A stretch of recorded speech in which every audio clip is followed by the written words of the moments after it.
Welcome back here with Dre Parker, one of the coaches at Merrimack Valley. Coach, thanks for coming on today. How are you? Of course. Thanks for having me. I'm doing good. How about yourself? Very well on spring break right now, so it's nice to have a little bit of downtime. I just want to get rolling with Perfect. talking about where you grew up and how you got interested in sports. Yeah. So I grew up sort of in the Tri-City area, Rochester, Dover, Somersworth. I landed in Somersworth by the time that I started high school. So I attended all 4 years there, 2 years of middle school there too. Graduated class 2013, which seems like forever ago right now. And played football all of the years. Nope, I lied. I played for the Seacoast Titans for 3 years, and then played for Somersworth Middle School, Somersworth High School. And that was really pushed by my father. He was my interest in sports and coaching in general was kind of largely influenced by him, who really encouraged me to play ball growing up. If I remember correctly, he was like he got a lot of aggression. So let's put it to good use and sign me up for ball, and I fell in love with it pretty much right away. What Honestly, positions did you play? I played when I was Seacoast Titan. I played like tight end, running back, lineman, everything but quarterback, basically. But when I like found my groove and started high school, I was a offensive lineman and defensive lineman, and occasionally swung to linebacker for like my sophomore junior year, if I remember correctly. Nice. Which of those did you like the best? Oh, nose guard, I loved it. I loved it, loved it, loved it. It was my job was wreak havoc in the middle, bounce the ball outside, and did a pretty good job at that. So Historically, good. a pretty good football program. Talk a little bit about how your seasons went and how you guys did success-wise. For Somersworth, Yeah. Somersworth, my freshman year, I don't remember a whole lot of varsity because I played JV, so I'm not entirely sure what we did. I don't remember us making the playoffs. Sophomore, junior year, we did make the playoffs. I think we got bounced out in the first round each time. And then senior year, we actually made it to the championship against Monadnock, who had just moved down to that division. I believe they were a division ahead of us in years past. And we had only lost one game that whole season, and it was to Monadnock, and it was in overtime, and it was on their field. So we were very happy to have home field advantage for our championship. But there was a big snowstorm, like right beforehand. So the entire community came out and like shoveled out the field so that we could have it, which was really, really cool. And it was like a bunch of kids, like the teachers like let us leave class a little bit early to be able to go help do it too. It was like it was a pretty big event, which was awesome, and it was super great to have it on our home field. But it ended up being a bit of a disadvantage. We were a pretty heavy rud team, and it was the Mud Bowl, and we did not have a lot of traction. And the more I think about it, 12 years later. I think, hey, maybe the turf field they were offering us in whatever school it was. I think it was Exeter. That might not have been the worst thing, but we lost 9-0, if I remember correctly, my Well, senior year. It was one of those games, yeah. defensive game right there. Yes, So it was. after high school, what were your plans and how'd you get involved with coaching? I went to college at Colby Sawyer, got a dual degree, creative writing and psychology. I honestly didn't have many thoughts about coaching at that point in time. I had played rugby in college, not for very long. I watched a gentleman's ear get ripped off in the middle of a game, and I was like, I'm good. It was like an older. It was we were supposed to play Dartmouth, so we weren't like if I remember correctly, I'm not super knowledgeable about our rugby squad because I wasn't there for very long. But if I remember correctly, we're not like an NCAA. We were part of a different thing, and Is that the so we were supposed to play. NIAA or something? Or No, I'm trying to remember the I name can, of it. There's another one. Anyway, yeah. it's something I had never heard of when they told me. I was like, oh, cool, that sounds nice. But so we were supposed to play Dartmouth, but Dartmouth couldn't come, so we played Dartmouth's alumni team. And that's sort of how unorganized this whole thing was. So we were expecting to play like kids our age, and we were playing kids their dad's age. And so it was an elderly gentleman. It was gray hair mixed in with that ear that was ripped off. But I guess he had like gotten other stuff that he had other injuries to that area. Like it was barely hanging on, is what I heard afterwards. But yeah, after that, I was like, maybe rugby is not for me. But in terms of coaching, I miss playing. Right, it's kind of the closest you can get. It's I still kind of get like that feeling on game day, and I would get it when I was looking at social media and watching Somersworth do their thing, or watching the NFL and watching my team do their thing. So eventually, I reached out. I worked over in Concord, like probably a mile from the school. And one day I just kind of reached out to Joe, who was the head coach at the time. And I was like, "You guys looking for anybody to like be a water boy? I don't know. Like, I want to get on the feet. And he said, yeah. And that was 2021. I've been helping the team ever since, and I've slowly kind of grown. I think 2 years ago was when I was the linebackers and running backs coach. This past year, I was special teams coordinator, and then also coached the JV defense. And then this year, I'm going to be the JV head coach. So kind of working my way up. Nice. So just Yeah. talk about those different roles that you've had on the coaching staff and how you've kind of adapted and learned more as you've gone on. Well, so the cool thing about kind of not so when I volunteered about halfway through the season because that's when my graduate school was done. So I kind of went in there with no real expectations, and so it gave me time to be able to learn the kids' names, learn more about them, learn the system without having to be doing that on top of also this role, that role, whatever. And then so the next year I was a little more available to be able to help out. And then so by the time that I was running backs linebackers coach, I had a pretty good idea of who the personnel was and where to put them, and the scheme, etc. And we've had some coaching changes, so the scheme has sort of changed over time. But yeah, I mean it's been a slow ramp up, I would say. But by the time that I was calling my own plays in JV, it was a blast. It was my favorite season of coaching by far. How come?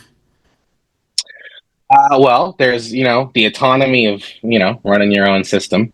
Yeah, a little less official, obviously, because it's JV, but still. And you have kids who are also still learning, as opposed to the kids who have been in the system for a long period of time. So they're a bit more knowledgeable. And so it's sort of that blank slate, so to speak. Each kid's kind of like a blank slate, and that was a really really cool experience. But also, like, there's not as much pressure on JV, right? They're not really going to look at your JV record in the records book, so you're a little more free to call something a little more eccentric, or maybe something that maybe I probably wouldn't have called that on varsity. Maybe I'd have pick the safe play, but hey, let's call an all out blitz, or hey, let's screw the check down, let's throw the deep ball, and there's a lot of fun in that, especially when it works. Oop, you're cutting out a little bit. Yeah, you were just cutting out. Can Oh, you I hear me? got you back. Sorry. Okay, cool. I can. Yes. Yep. I just wanted to have you talk about the previous season, and then you had like the first playoff team in a while, I think. Got in as an eight seed, Yep. knocked in the last night. Yep. Yes, sir. Yeah. So this team was really really special for me. Because I think that we accomplished the most of the program since I've been involved with it. But also, this is the first class that I saw as freshman. Like, this is the first 4 years. If that makes sense. Yeah, Yeah. that makes sense. So it was, I watched these kids since they were freshmen, and so I, have a pretty good relationship with a lot of them, and I've watched them develop. So on top of the success of getting in as an 8 seed, it also was really rewarding to watch these kids grow and kind of really reach their full potential. So yeah, there was a lot of really cool moments. We gave Plymouth a real good fight. In the regular season, it was a shootout for sure. We were pretty close. Couple mistakes. Plymouth's a really really really good team, so a couple mistakes is all it took from us. But without those mistakes, I don't know. It was a really good run there. But yeah, I mean, we had a lot of really good stuff happen on JV too. We only lost one game. There's a lot of really really magical stuff that happened. We had a kid, Reese Claremont, broke school records for rushing yards, scrimmage yards, touchdowns. We had 6 kids make all state. It was the wins and losses, not so much in terms of the success, but in terms of the other stuff, it was a really, really great season. You guys were a good team, no doubt about it. In terms of your Yeah. future goals, what are you looking at, and what have you learned during this time to get better as a coach? I mean, I learned listen, as a lineman, you don't really get too deep into the X's and the O's, right? So I learned everything schematically that you can think of. Like when I was in high school, they were like, block this guy down, block this guy, double team this guy. You're gonna pull every now and then. That was the most complicated thing I had to do. And like I said, my assignment on defense was pretty simple. So when I got to the coaching aspect of things, I was like, teach me like I'm five, please, everybody. And so gained enough knowledge to be a special teams coordinator and call the defense, and going to be calling the offense this year on JV. And yeah, so I mean, I've learned everything, and the coaches have been very, very every coach that I've worked with has been instrumental. I've learned something from all of them. And I would like to keep learning. And if one day I could be a head coach at high school, that's awesome. If a college program ever needs any assistance and I'm confident enough in my abilities to do so, like put me in there. I want to be the best I can be. I think it would be really cool to come home to Somersworth and do some coaching. That would be really, really cool if that opportunity ever arose. I live here now. I live in Rochester, but I live like 10 minutes from Somersworth. Right. So that'd be really cool. Like one day, when the gray hair comes. But I mean, hey, bringing an NBA championship is first and foremost goal for me.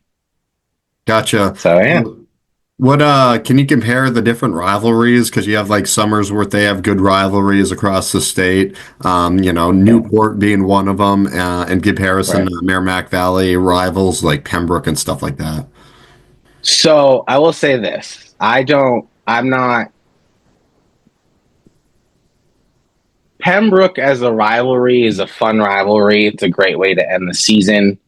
I have a little bit in so our big rivals in Somersworth was St. Thomas. That was our big. Oh, So they've changed divisions a lot since I played. So there was 6 divisions at that point. There wasn't like an east, west, north, south of it's changed. I had never even heard of Newport at the time, for example. wow. So Way different. Merrimack Valley plays way different. So Merrimack Valley plays St. Thomas now. So I kind of got a little bit of the whenever we played St. Thomas, I get a little extra, and we beat them for the first time since I've been around the program this year. It's cool that we get to play them. I will say that I think I'm probably the only one particularly riled up about that team.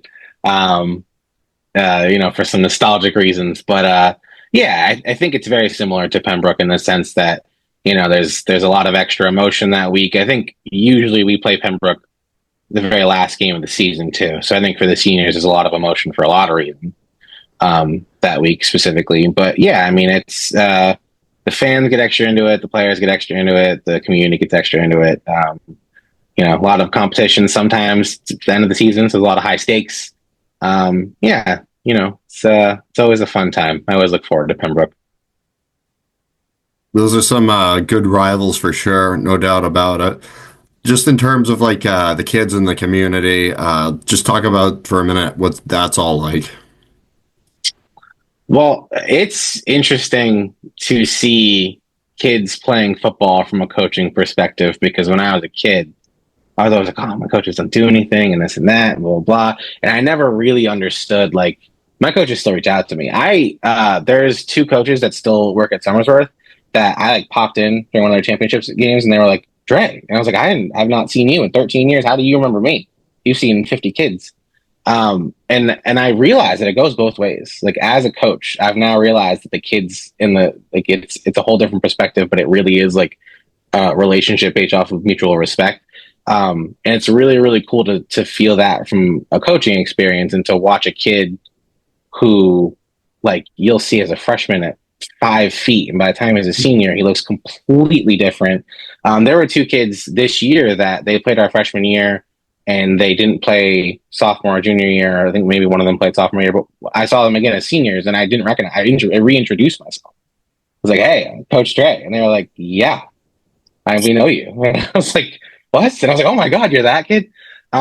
So I think from a development standpoint, in terms of maturity and development standpoint, in terms of yeah, growing up, it's really really cool to watch, and it's extra cool to see how into the games the community gets. I think that I've seen more passionate fans at MB than I did at Somersworth, for sure. And they are willing to. We had a game at 10 a.m.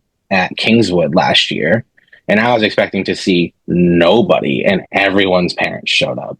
It was a really really cool experience. And in general, I think that the parents play a huge part in whatever success that we have. The same way that the boosters do, the same way that kind of everybody does. So it's really really cool. Anything else you would like to share with us, whether it be kind of advice on how to get involved with coaching or just, your future plans and stuff like that? I know we already talked about you potentially going into a head coach role at some point or helping out with the college staff. Yeah, I think just don't be afraid to take that first step, right? Don't be afraid to reach out. I have a lot of friends who have actually asked me that question, like, "Hey, like, I see you coaching here. I'm kind of interested in that." I'm like, "Dude, just ask, man." Like, because the worst case scenario, they say no, and your life changes exactly 0%. But the best case, or at least a scenario, is like, "Yeah, we're looking for a volunteer for this," or "Oh, we're looking to do that," or "Oh, you can be involved by doing this." And for me, that was like a crack in the door, and now the door's wide open. And I think that is an opportunity for a lot of people. I think that everybody got. I have not seen our head coach turn down assistance from anybody, right? It takes a village, and anybody who wants to participate is kind of more than welcome in some capacity. And I think that probably rings true for a lot of programs. So, What are the most important things that you think you kind of need to get a grasp of? Maybe not right away, but in a year or two of coaching in order to be a successful assistant coach? I think understanding scheme to the point where it's second nature, as opposed to me, like it's sort of like learning basic math in a lot of ways, where like 2 plus 2 is easy for us, but when you're a kid, you're like, So I think it's a lot of that. It's being able to understand it on a surface level so that you can get creative with it, right? Understanding the canvas so that you can kind of draw what you want to draw, and then I think just in general, learning more about what it takes to coach a football program. I mean, I got a pretty good grasp of that, but there's still stuff last year that I watched I'm like, I didn't even know we had to do that. And I talked to my head coach and goes, "Yeah, we got to do this, we got to do that, this." And so there's a lot of things that just being a sponge and absorbing everything, and being a more absorbent sponge this year, for lack of a better phrase. But yeah, it's yeah. Sounds good. Appreciate you coming on. It was I had a lot of fun talking to you, and I think you had some really good advice. I appreciate that. It's a pleasure to be on. Anytime you want to have me on, just let me know. Please subscribe to the channel. It helps out a bunch and is completely free. Thank you.